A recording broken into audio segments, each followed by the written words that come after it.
मित्रों, जय महाकाल, जय शिवदेव। मित्रों, आज हम इस विषय पर बात करेंगे कि हजारों लोगों की यही शिकायत होती है कि हम जीवन भर सत्कर्म करते हैं, लेकिन उन सत्कर्मों का कर्म का फल हमको मिलता नहीं है। जबकि बहुत सारे लोग हमारे साथ की ही हैं जो जीवन भर गलत कार्य करते हैं और हमेशा उत्तरोत्तर वृद्धि करते चले जाते हैं, विकास करते चले जाते हैं। तो आखिरकार हम में ऐसा क्या है कि हम कोई भी गलत काम नहीं करते, सही काम करते हैं, लेकिन तब भी हमें दुर्भाग्य और दुखों से हमारा पीछा ही नहीं छूटता। दूसरे लोग हैं जो हमेशा गलत काम करते हैं, लेकिन कुल मिला के दुर्भाग्य और दुख उनको पहचानते तक नहीं हैं, उनके पास कभी फटकते तक नहीं हैं। हम जरा सा कुछ गलत काम कर लें तो हम फंस जाते हैं। वो तो करोड़ों का गलत काम करते हैं, लेकिन उसके बावजूद भी वो क्यों नहीं फंसते हैं? तो आखिरकार इसके क्या कारण हैं? तो मित्रों, आज मैं बहुत कॉन्सेप्ट सहित, ज्योतिष के रूल्स सहित आपको ये बातें समझाऊंगा। आप वीडियो को अंतिम तक देखते रहिए। मित्रों, जैसा कि हम जानते हैं कि दंडाधीश कौन है? दंडाधीश शनि है। और हम अक्सर सुनते हैं कि क्या होता है कि लोग कहते हैं कि चूंकि मेरी सन की 7.5 चल रही है या सन की दशा चल रही है, इसलिए मुझे ये दुख मिल रहे हैं। मित्रों, मैं आपको ज्योतिष का एक बहुत बड़ा रूल बताए देता हूं।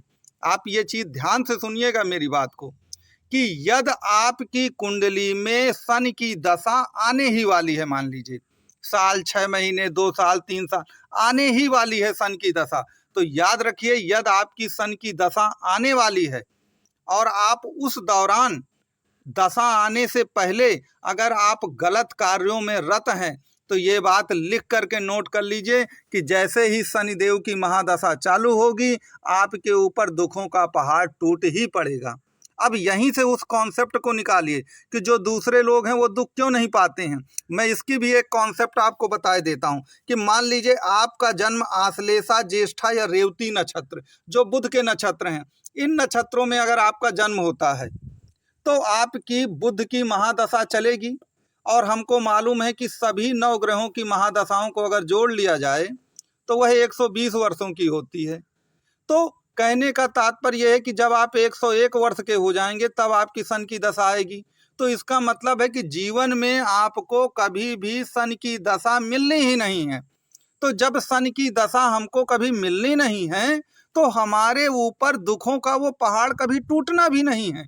तो जब आप देखते हैं कि सामने वाला व्यक्ति गलत करता है, उसके बावजूद भी उसको दुख नहीं मिल रहा, वो इसीलिए नहीं मिल रहा कि चूंकि उसकी सन की दशाएं आनी ही नहीं है, या सन की दशाएं मिलनी है तो बहुत देर में मिलनी है।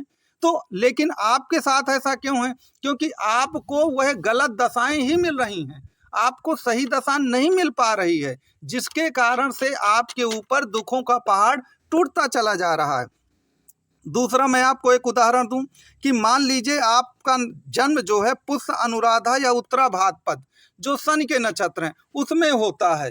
तो मान लीजिए आप उसमें जन्म होता है, तो जब आप पैदा हुए तो सन की दशाएं चली, और जब आप 16, 17, 18, 19 साल के हुए तो सन की दशा हमेशा के लिए बीत गई।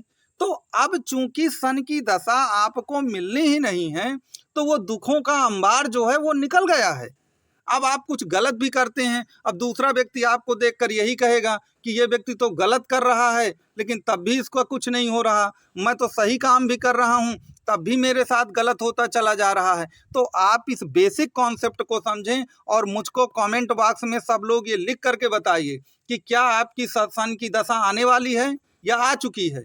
और यदि सन की दशा आने वाली है तो कृपया अपने डायरी में नोट कर लीजिए कि आपको कुछ भी गलत काम नहीं करना है। अब एक बात मैं आपको और बता दूं, सन के सिवा दूसरे जो ग्रह हैं जो सबसे ज्यादा आपको दुख दे सकते हैं, वो हैं आपके राहु।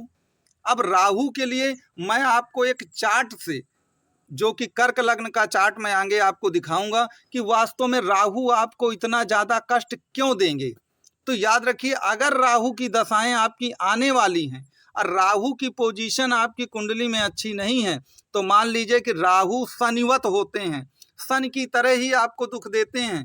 तो यदि आपकी राहु की महादशा आने वाली है, तो एक प्रकार से मान लीजिए कि फिर आपको सतर्क होकर के ही कार्य करना है, अन्यथा बात बिगड़ जाएगी। अब ये मान लीजिए, ये आपके सामने कर्क लग्न का चार्ट है, ये कर्क लग्न का चार्ट है। अब जानते हैं चंद्रमा इसका मालिक होता है, और चंद्रमा शनि और राहु दोनों के परम दुश्मनों में से आते हैं, इनकी मित्रता आपस में नहीं है। मान लीजिए आपका राहु अष्टम भाव में बैठा है, जहाँ इस कुंडली में 11 लिखा हुआ है, जब आप लग्न से गिनेंगे तो ये अष्टम भाव निकले। मान लीजिए आपका जो राहु है अष्टम भाव पर बैठा है और शनि आपका 12वें भाव पर बैठा है जहाँ पे 3 लिखा है। तो अब समझ लीजिए इसका क्या है कि अगर राहु की दशाएं आपकी 1 साल 2 साल बाद आने वाली हैं और आपने जरा सा गलत काम किया है, तो याद रखिए अष्टम का राहु आपको मृत्यु समान कष्ट देगा, मृत्यु समान पीड़ा देगा और मृत्यु समान आपको दुख देगा। इसी प्रकार मान लीजिए राहु आपका 12वां बैठा हो, तो आप समझ लीजिए कि मृत्यु समान आपको नुकसान देगा वो जीवन में। और 12वां घर कहे का है, जेल खाने का है, जेल का है, जेल खाना, दवा खाना और पागल खाना, तीनों का घर इसको माना जाता है। तो कहने का तात्पर्य ये है कि आप उस बेसिक कॉन्सेप्ट को समझिए कि समय जिसके साथ है, जिसकी बुरी दशाएं नहीं हैं, राहु शनि नहीं आने हैं उसके कभी, इसका मतलब ये नहीं है कि अंतरदशा कभी नहीं आएगी या सन की 7.5 कभी नहीं आएगी, वो आएगी। लेकिन आप जानते हैं कि अंतरदशा का जो समय होता है वो 1.5 साल, 2 साल, 2.5 साल का होता है और उसमें भी प्रत्येक ग्रह पहले अपने बाल्यकाल और बचपन की अवस्था में रहते हैं, फिर अंतिम में वो मृत अवस्था में चले जाते हैं। तो केवल बीच का छोटा सा ही पीरियड होता है जो उनको कष्टदायी होता है, बाकी उतना नहीं होता। तो कहने का तात्पर्य यह है कि समय उनके साथ है, आपके साथ समय नहीं है, इसीलिए आपके अच्छे कार्यों का भी आपको परिणाम नहीं मिल पा रहा, उनको उनके बुरे कार्यों का भी दुख और परिणाम नहीं मिल पा रहा है। तो कहने का तात्पर्य यह है कि आप कुंडली की बेसिक कॉन्सेप्ट को जब समझ जाएंगे तो आपको इन सब बातों से छुटकारा मिल जाएगा। अब जैसे मैंने आपको राहु का उदाहरण दिया, और राहु क्या है, शनिवत फल देते हैं। तो अगर राहु की दशाएं आनी है, जैसे मैंने कहा कि अगर आपका जन्म है पुष्य, अनुराधा और उत्तरा भाद्रपद में होता है, तो आपको राहु की दशाएं भी लगभग नहीं मिलनी है। जब आप 70-75 साल के हो जाएंगे तब कहीं राहु आएगा, तो राहु की दशाओं से तो आप बच गए ना। और शनि जो है वो आपके बाल्यकाल में ही निकल गए, जब आप पैदा हुए, जब आपको दुख सुख का इतना एहसास नहीं था, आपकी जवानी से पहले ही शनि भी निकल गया। तो अगर आप इन नक्षत्रों में पैदा होते हैं, पुष्य, अनुराधा या उत्तरा भाद्रपद में, तो आपका शनि भी निकल गया और आपका शनि के साथ साथ राहु की महादशा भी नहीं आपको मिलने वाली। तो याद रखिए नक्षत्रों का ये महत्व होता है कि वह आपको सभी दुखों से तक बचा लेते हैं। ना आपको सन की दशा मिलनी है और ना आपको राहु की दशा मिलनी है। चूंकि इन दोनों की दशाएं आपको कभी मिलनी नहीं है तो आपको कोई दिक्कत नहीं होनी है। अब एक उदाहरण मैं आपको और बता दूं, मान लीजिए जो कि एक बहुत आपके लिए सूत्र रहेगा जिससे आप बहुत बड़े नुकसान से बच जाएंगे। मान लीजिए जो कुंडली का 12वां भाव होता है, ये कर्क लग्न की ही कुंडली है, तो 12वां भाव कहाँ होता है, जहाँ 3 लिखा हुआ है, ये अपव्यय का भाव होता है। तो मेरा एक सूत्र आप याद रखिए कि अगर 12वें भाव की दशाएं चल रही हैं, 12वें भाव का जो स्वामी है या 12वें भाव में जो ग्रह बैठा है उसकी दशाएं चलने लगी महादशा, तो उस समय कोई बड़ा व्यापार मत करिए। ये सूत्र याद रखिएगा, उस समय आपको कोई भी बड़ा व्यापार नहीं करना है। यदि आप उस समय कोई बड़ा व्यापार करेंगे तो मेरी बात ये याद रखिए, आपको बहुत बड़ा नुकसान होने जा रहा है। इससे आपको कोई नहीं बचा सकता। लाखों लोग मुझको फ़ोन करके कहते हैं कि पंडित जी महाराज हमने ये बिजनेस में पैसा लगाया, हमारा घर बिक गया, हम सड़क पर आ गए। जब मैं उनकी कुंडली को देखता हूँ, उसको विश्लेषित करता हूँ, तो मैं पाता हूँ कि जब द्वादशेश की दशाएं इनकी चल रही थी तभी इन्होंने बिजनेस शुरू कर दिया, अच्छा खासा पैसा इन्वेस्ट किया, उधारी दी खूब, और वो पैसा पूरा फंस गया। अब पैसा फंसने के बाद ये कुल मिलाकर के सड़क पे आ गए हैं। तो कहने का तात्पर्य ये है कि अगर आप कुंडली को सही ढंग से देखेंगे तो आपको दुखों का कारण भी पता चल जाएगा और दुखों का निवारण भी पता चल जाएगा। जैसे मैंने आपको बताया कि अगर ये दशा आने वाली है तो गलत काम मत करिए।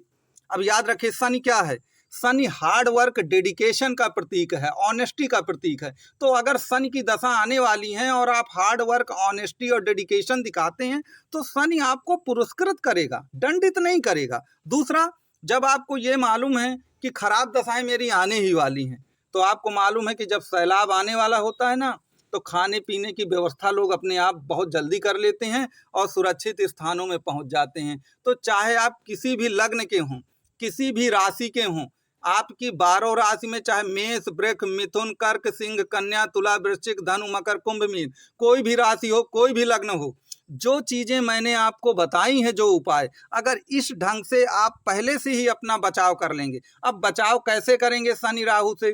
तो मैंने पहले एक शनि के बचाव के 10 उपाय, महा उपाय का एक वीडियो मैंने बना रखा है। आप कुल मिला के वीडियो के प्ले लिस्ट पे जाइए, उसको देखिए। मैं यहाँ पर उन उपायों की चर्चा बिल्कुल नहीं करूँगा, क्योंकि अगर मैं उन उपायों की चर्चा करने लगा तो वीडियो बहुत लंबा हो जाएगा। तो मैंने आपको पहले ही बता दिया है कि अगर आपकी ये दशाएं आने वाली हैं, इन नक्षत्रों में आपका जन्म नहीं हुआ है, आपका जन्म किसी और नक्षत्र में हुआ, तो याद रखिए जब भी खराब दशाएं आएंगी, आपको उनके बचाव के उपाय पहले से ही कर लेने हैं। चाहे आप किसी भी राशि के हों, किसी भी लग्न के हों, अगर आपने पहले से बचाव के उपाय कर लिए हैं, तो आप यकीन मानिए कि आप दुर्भाग्य से, हजारों दुखों से बच लेंगे और अपने जीवन को आप सफल बना करके रहेंगे। तो मित्रों, इस प्रकार से मैंने अपनी बात बहुत तार्किक ढंग से बताने की आपको कोशिश की है। अगर आपको वीडियो ये अच्छा लगा हो तो मेरी आपसे अपील है कि आप वीडियो को लाइक, शेयर और सब्सक्राइब ज़रूर करें। इसके सिवा मेरा शुरू में व्हाट्सएप नंबर दिया गया है। आपकी कुंडली से संबंधित कोई भी समस्या हो, या ग्रह शांति से संबंधित हो, या ज्योतिष विज्ञान से संबंधित किसी भी प्रकार की आपकी समस्या हो, तो दिए गए नंबरों पे आप कॉल भी कर सकते हैं, अपना मैसेज भी लिख सकते हैं। व्हाट्सएप का जो एक मैसेज बॉक्स है उसमें आप अपना बर्थ डिटेल सेंड कर सकते हैं। इसके सिवा आप यूट्यूब का जो कमेंट बॉक्स है उसका भी प्रयोग कर सकते हैं। धन्यवाद आपको।